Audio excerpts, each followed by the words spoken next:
Can foreigners buy property in Thailand? This is one of the questions that we get almost daily. Hopefully today in this video, we're going to clear all the question marks that you might have about this topic. Without any further ado, let's get into it.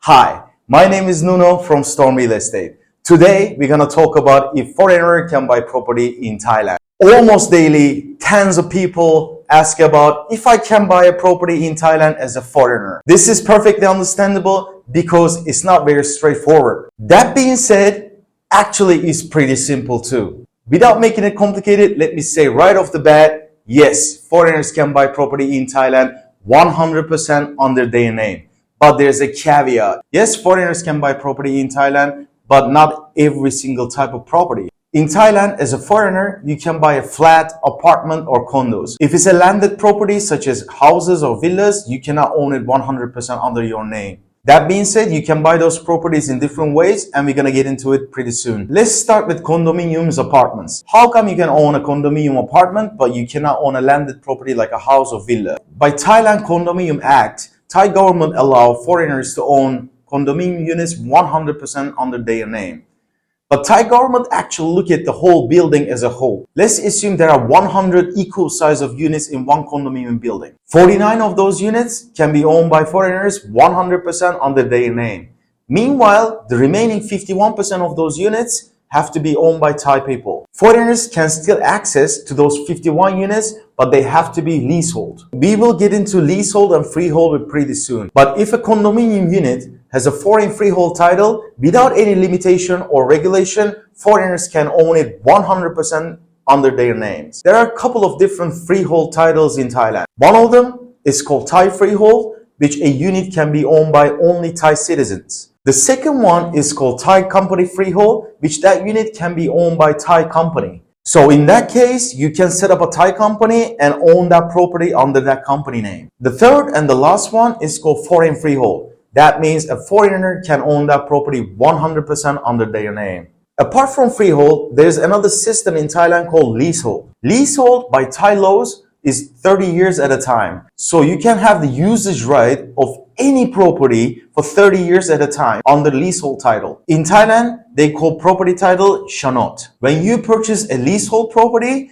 they write your name behind the property title at the land office. That means you can use that property for 30 years at a time. In so many cases, they prepare a sales and purchase agreement to go with the leasehold title. And on that sales and purchase agreement, they add a clause with couple of extensions to your initial 30 years. But please bear in mind that is not recognized by the Thai laws. So why do they do that? You may want to call it like a gentleman agreement. Of course, if you are buying a property with someone that you have no idea who that is, it might be risky. But when you buy a leasehold property by a well-known developer, you are pretty much safe. Of course, the other way to own a property in Thailand is to set up a Thai company and own the property underneath. But you have to be very careful with that. Thai government wants to see that is a legitimate company who's operating properly. You cannot just set up a company solely to own a property in Thailand. There are so many people using fake Thai names and nominees to set up the Thai company just to buy a property in Thailand. This is a very, very risky way to own a property. Thai government actually frequently crack down on these companies. You might end up getting a fine and your property might be confiscated. We suggest all of our clients as a rule of thumb to get a good lawyer.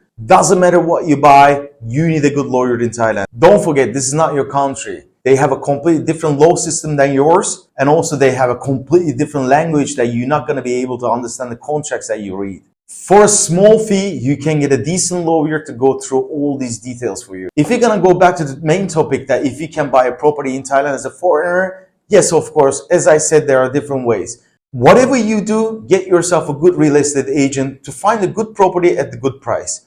Number two, get yourself a good lawyer to check all the documents, all the permits, every little thing for you. Not only the property title, but you might need to check a couple different things. Thailand has zoning laws that you cannot build any property that you want in any place that you want. And also what kind of property that you are going to build on the land, it depends on the land title. If the land has a shanot title, then you can build pretty much whatever you want on it. But if land has Noso Samgo or the other land titles, then there are some restrictions and limitations. When you find a property that you really like, the first question you need to ask, what's the ownership of that property. If it's foreign freehold, don't worry about it. You can own it 100% under your name. If a property is Thai freehold or Thai company freehold, there are two things you can do.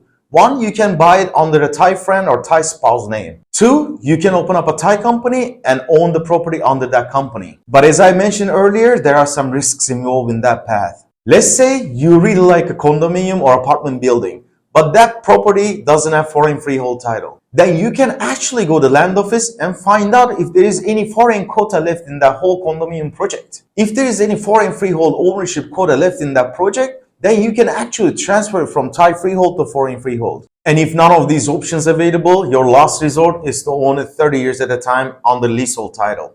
So you may ask why people even consider buying leasehold while they can buy a foreign freehold or Thai freehold. And again, not everybody want to buy a condominium unit. Some people want to buy a land and build their own property on it, or simply they just want to buy a pool villa. And if that's the case, you have limited options. On top of these restrictions and limitations, there is also some cost involved. Regardless foreign freehold or Thai company freehold, if it's a freehold property, there are some costs involved. Transfer fees and taxes when it comes to freehold properties goes up to 6.8% in total. Meanwhile, when you buy a leasehold property, that amount is only 1.1%. And don't forget, in Phuket, that amount is usually shared 50-50 between buyer and the seller. If you are considering to buy an investment property, that means you are in it just for the numbers. In that case, you may want to keep your expenses and costs as low as possible. And especially in Phuket, so many people after return on investment or capital gain. If that's the case, they don't want to drop so much money on the expenses such as transfer fees and taxes. We are going to get into transfer fees and taxes in another video. But for now, in this video, I try to explain if foreigners can buy property in Thailand. If you still have questions, please comment down below and I'll get back to you. See you on the next video. Thanks for watching.